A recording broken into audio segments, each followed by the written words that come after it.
What's going on, people? It is Irish Gunner HD here. You can call me Irish, and I hope you enjoyed the intro clip. That was it wasn't as smooth or as slick as I probably would have liked it to have been. I would have liked to obviously hit the guy in one shot, but from that distance, that was about, if you think splitting up like lengthways, Siege of Shanghai into like thirds, that was probably the length of the middle third of the map, if not a little bit more so.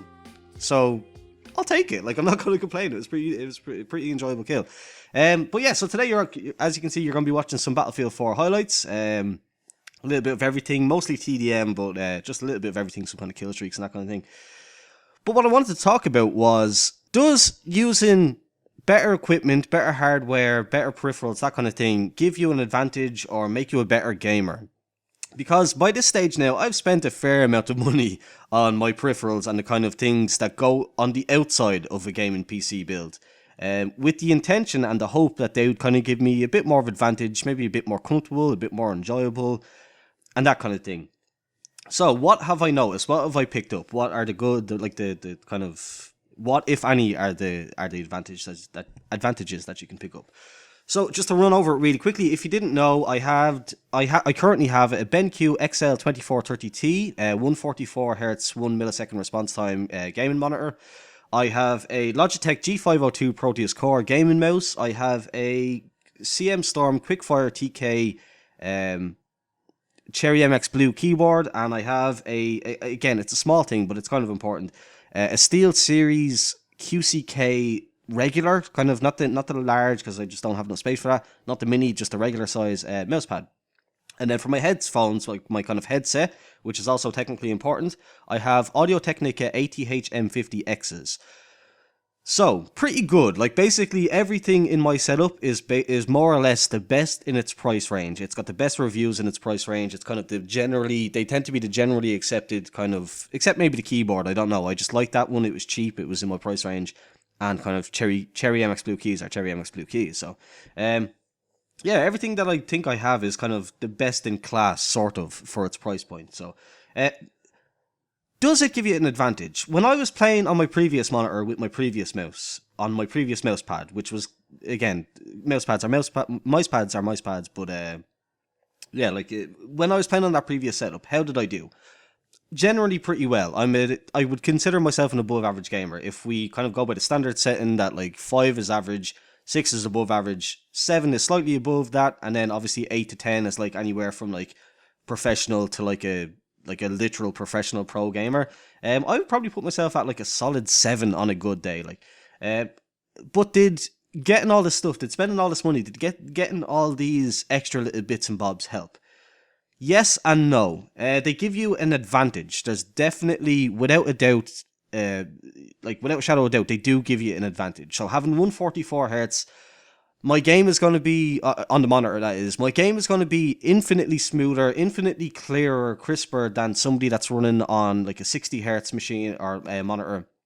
But again, then you have to remind yourself that it's not just a monitor. Like, if somebody's playing on like an old, like, I don't know, I can't even think of an old graphics, like say my old card, like a 650 Ti. If they're playing on 650 Ti and they're playing all on low settings and they're getting like 40 FPS or whatever, whereas I'm playing on my current card, which is a 970, and I'm getting like a solid 144 Hz, which I tend to more or less in Battlefield, BF4. And in a lot of shooter games, because in shooter games I don't mind turning down the settings, it's a clear advantage. Being able to display 144 Hz is a clear advantage over somebody that's only playing in 60 Hz. Because I have become one of these people that can now tell the difference. When I'm playing a game and it lags from, like, say, 90 to 100, maybe 120 FPS, hopefully, obviously aiming for 144, but if it ever dips it below that to like 120 or 100 or whatever like that, but then if it dips down into 60, I definitely notice the difference. And just in the way a lot of games are made nowadays, like, the higher the frame rate, the more advantage that you have, the better it's going to be. Or the more chance that you have. Like, the smoother things are, the easier, like, when you flick your mouse, it's a smooth movement, it's not a jerky movement, like, just... And it lends a lot to, like, the argument of 30 FPS is while it's seen as an industry minimum, or kind of industry... Is it still a standard? I think 60 is now the standard. But it's definitely an industry minimum. As somebody that's like used to in a lot of games seeing 144 now, 30 FPS is literally it's not acceptable. 60, it's acceptable, fully smooth, it's fine, but it's just there's another level above, and definitely an advantage to be gained from playing at 144. So do I think the monitor was worth it for the price I paid? Absolutely. I got it on like a Christmas kind of special deal in like November, I think towards the end of November. So for the price I paid for it, absolutely, it's a gorgeous monitor. It's it's 2430D, so it's 24 inches, and just the additional frames and the smoothness of gameplay when you can if you can achieve that it's outstanding. The keyboard I can't really talk too much about. The keyboard that I got mostly not for gaming, just because I got it basically number one for typing and just like what like I'd read up and I'd heard and I'd like listened to people talk about mechanical keys, and I just wanted one. I thought it would be much more enjoyable than a membrane keyboard. I also needed the lighting, like the backlit keys, because I play in the dark a lot, and it's really frustrating playing on a keyboard trying to play a game. Like when you occasionally do have to look down at night time, depending on the game that you're playing, if you're not too familiar with it or whatever. Not being able to see the keys. So that's basically the keyboard that doesn't have a big impact. So would I say it gives me advantage?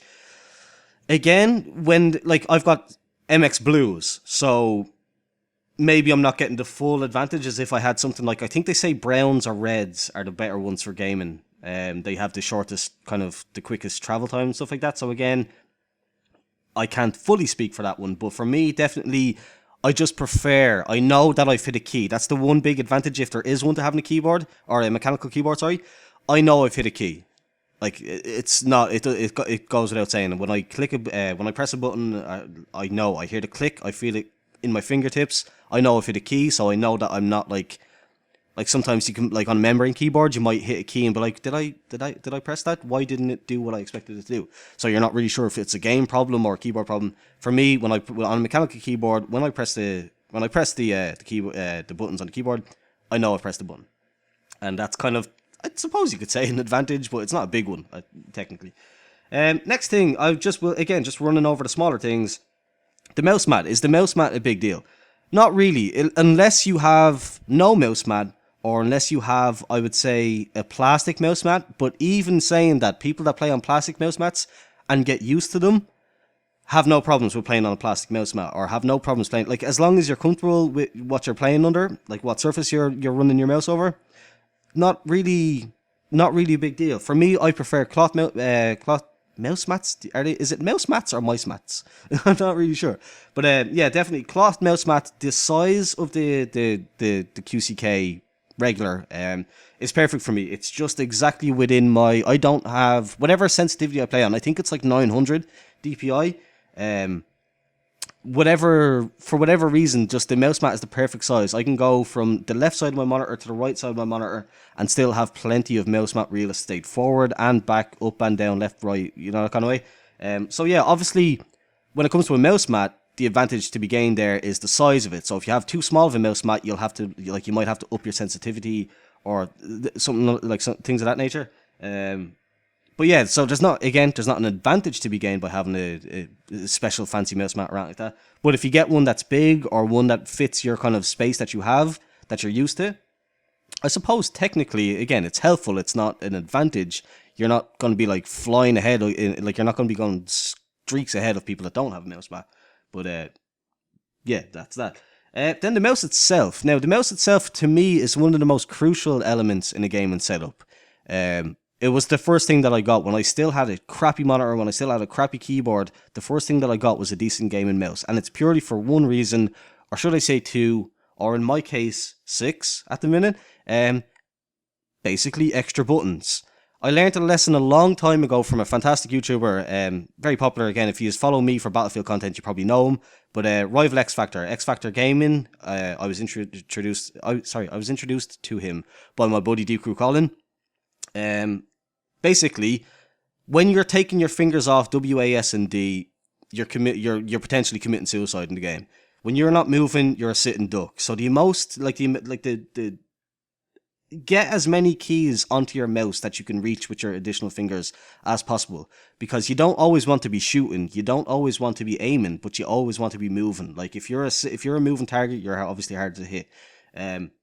So I would say definitely, absolutely a massive advantage, in my opinion, to be gained from getting a gaming mouse.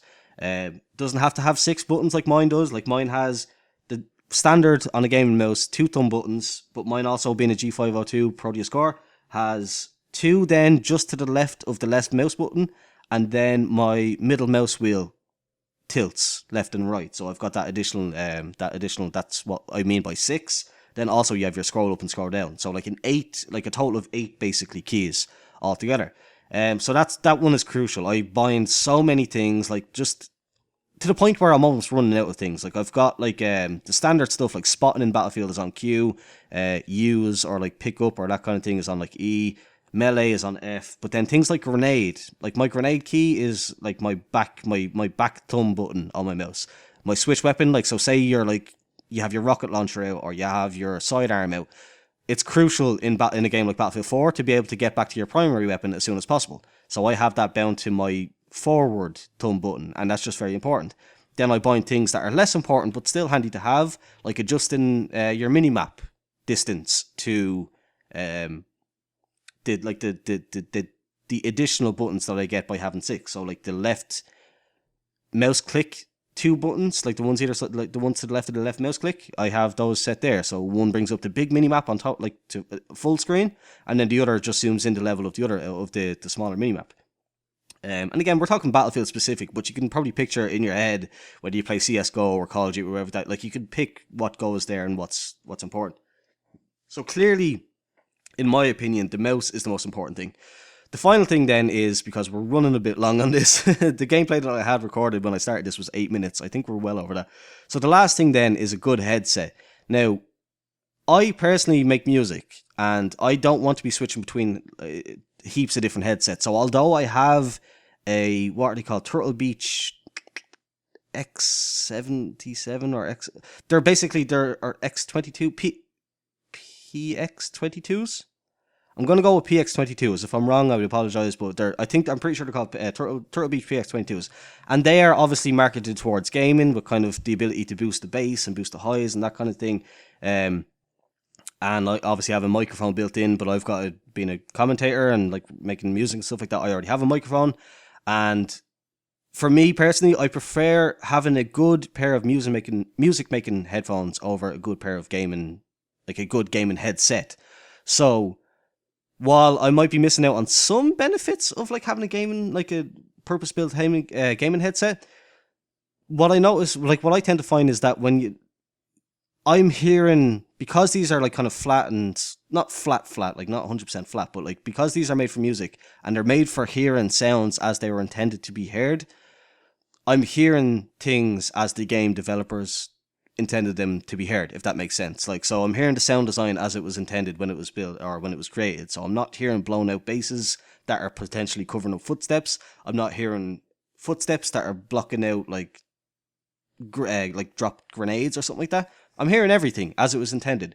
So, but what I will say is a headset or headphones of some kind is also fairly important.